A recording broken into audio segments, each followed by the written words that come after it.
Et quand la tristesse arrive, je sais tu es là, toujours près de moi. Bon mardi, bienvenue à votre émission de la Victoire de l'amour. J'espère que vous allez bien en ce beau mardi. Aujourd'hui, comme on le fait toutes les semaines, on rejoint notre amie Brigitte Bédard.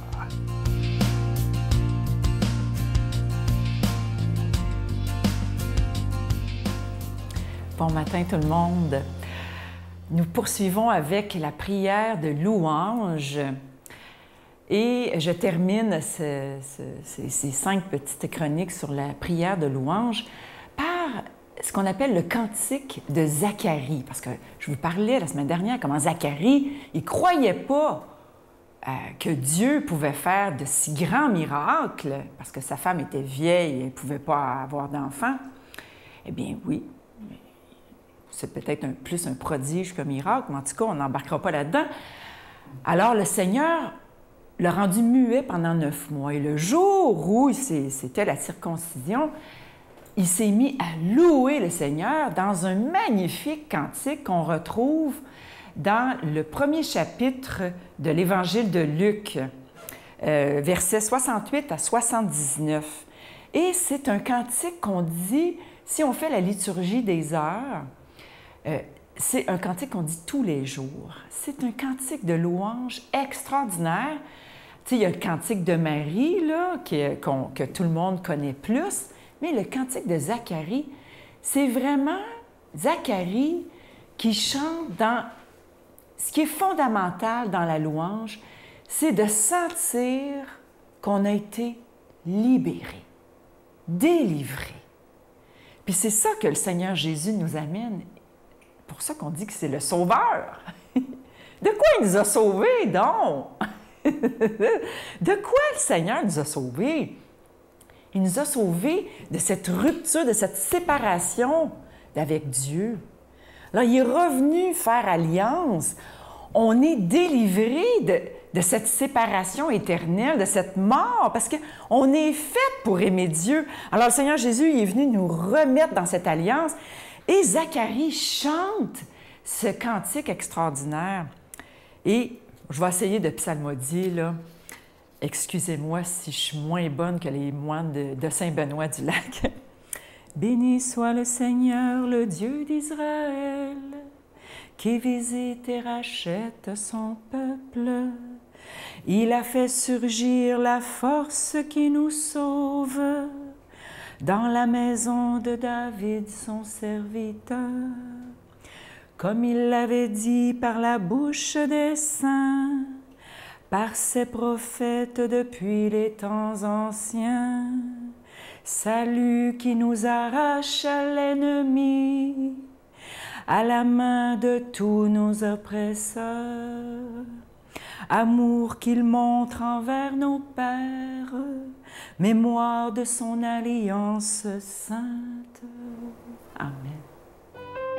Notre Père qui es aux cieux, que ton nom soit sanctifié, que ton règne vienne, que ta volonté soit faite sur la terre comme au ciel. Donne-nous aujourd'hui notre pain de ce jour. Pardonne-nous nos offenses comme nous pardonnons à ceux qui nous ont offensés. Ne nous laisse pas entrer en tentation, mais délivre-nous du mal, car c'est à toi qu'appartient le règne, la puissance et la gloire pour les siècles des siècles. Amen. I wanna wish you a Merry Christmas. I wanna wish you a Merry Christmas. I wanna wish you a Merry Christmas from the bottom of my heart. Cherchant tous de village qu'il a vu naître sous ses toits. Noël, Noël, Noël. Je suis toujours très heureux de vous parler de ce beau cadeau du mois. Il arrive une fois par année. Il s'agit de l'Ange de Noël, collection 2017. Et cette année, il est assez spécial. On le fait sur mesure pour la Victoire de l'amour. Si vous regardez bien, évidemment, vous voyez l'Ange de Noël. Mais au centre de l'Ange, il y a un petit ictus. En forme, l'ictus, c'est le premier symbole des premiers chrétiens. Alors, c'est une forme de poisson. Alors, vous le voyez dans le cœur de l'ange de Noël. Alors, c'est très, très symbolique, évidemment. Je vous rappelle que vous le recevrez avec un don de 25 $. Et si vous en voulez deux, parce que ça se donne vraiment bien en cadeau, c'est avec un don de 40 $. Et il est également béni. Et je vous rappelle aussi qu'à chaque fois que vous faites un don, vous recevez un reçu pour fin d'impôt. Je vous donne l'adresse. La Victoire de l'Amour, casier postal 120, succursale Boucherville à Boucherville, le J4B 5E6, je vous la redonne. La Victoire de l'Amour, casier postal 120, succursale Boucherville à Boucherville, le J4B 5E6. Également par téléphone, par carte de crédit du lundi au vendredi de 8h30 à 16h30 dans le 514-523-4433, 523-4433 ou sans frais, le 1-888-811-9291, 1-888-811-9291. Et aussi un autre moyen de faire votre don d'une façon très sécuritaire, c'est sur notre site Internet, c'est extrêmement rapide, c'est le www.lavictoiredelamour.org. Alors, je vous rappelle cette belle exclusivité de la Victoire de l'Amour, l'Ange de Noël, collection 2017, avec un ictus. Et l'ictus, c'est le symbole des premiers chrétiens. C'était une forme de poisson à l'époque, il y a très, très longtemps, évidemment, et vous le voyez dans le cœur de l'ange. Merci de tout cœur de votre grande générosité et merci de votre prière.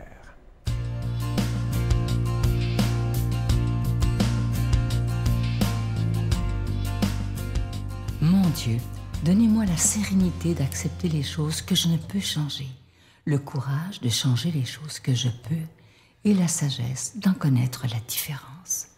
Amen. Aujourd'hui, la parole de Dieu est proclamée par notre ami l'abbé Daniel Gilbert.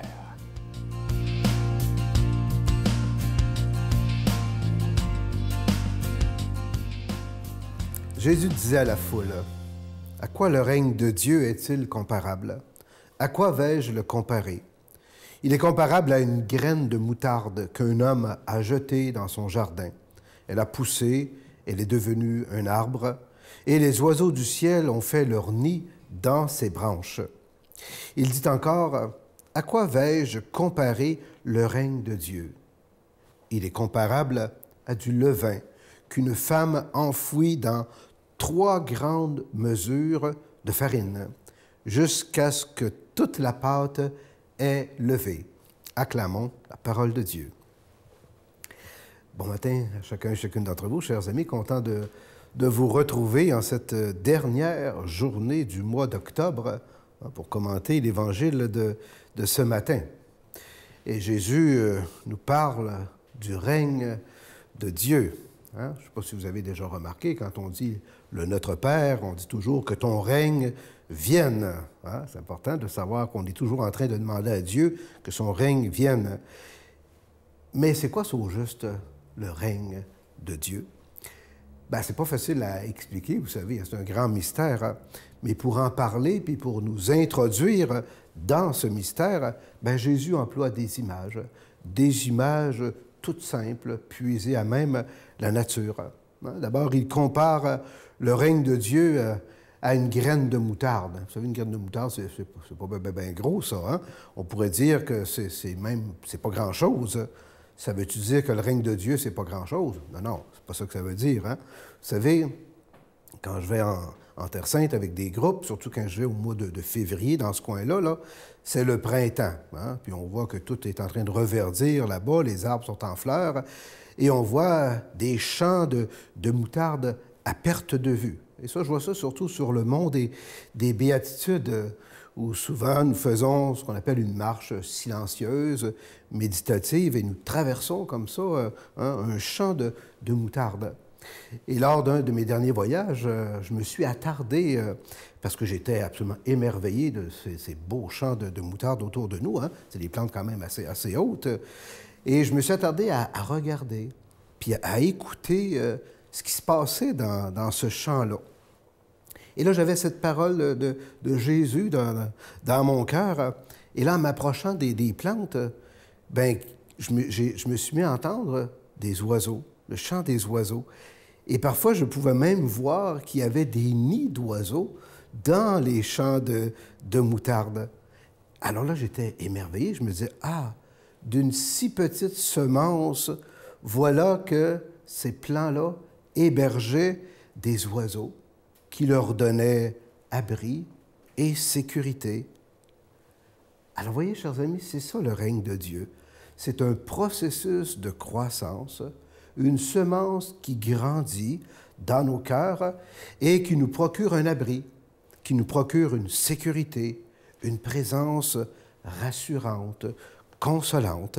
Hein? Vous voyez, au départ, ça a l'air de rien, mais soudain, on se rend compte qu'il y a quelque chose qui a grandi en nous.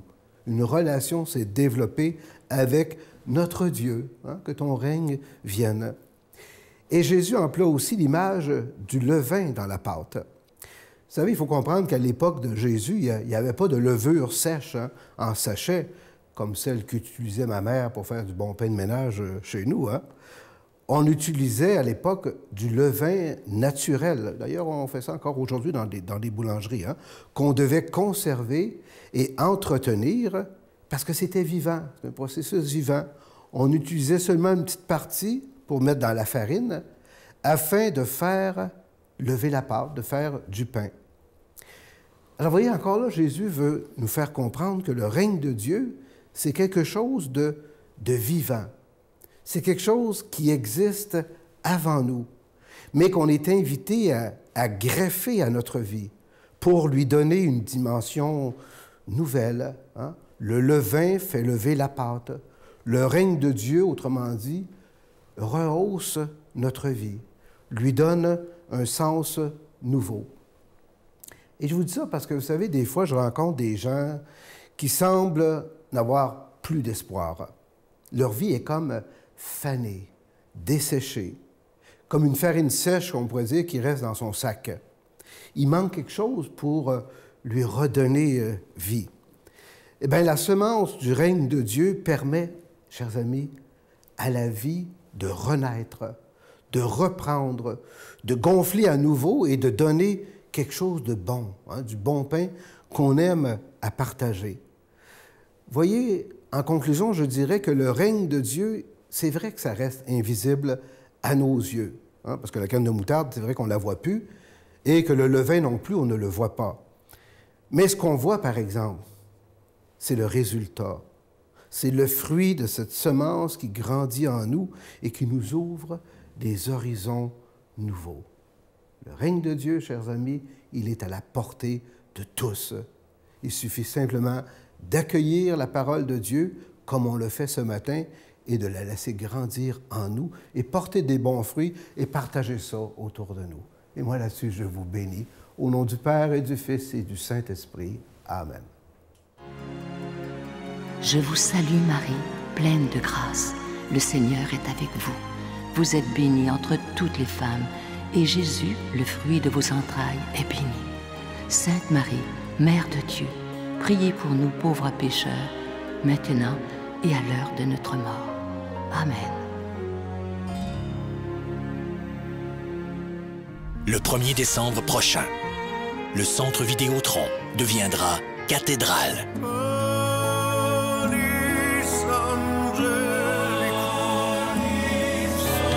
Mario Pelcha et les prêtres. Sans oublier la voix angélique de Sophia Rose Boulanger.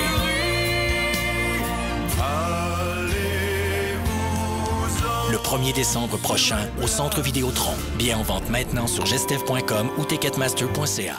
Je vous invite à vous procurer ce magnifique cadeau du mois, l'Ange de Noël, collection 2017. Et comme je vous disais précédemment, vous voyez bien, si vous allez voir à l'écran présentement, si vous regardez dans le centre de l'ange, dans le cœur de l'ange, c'est un ictus. Et vous savez que l'ictus, c'est une forme de poisson. C'était le signe des premiers chrétiens. Parce qu'au début du christianisme, la croix n'était pas le signe des chrétiens, c'était vraiment le poisson qu'on appelle ictus. Donc cet ange, il est argenté et orné de petits zircons et il est déjà béni. À demain. Bye. Les gens, lorsqu'ils ont eu un diagnostic de cancer, ils ont commencé à avoir un mode de vie complètement différent.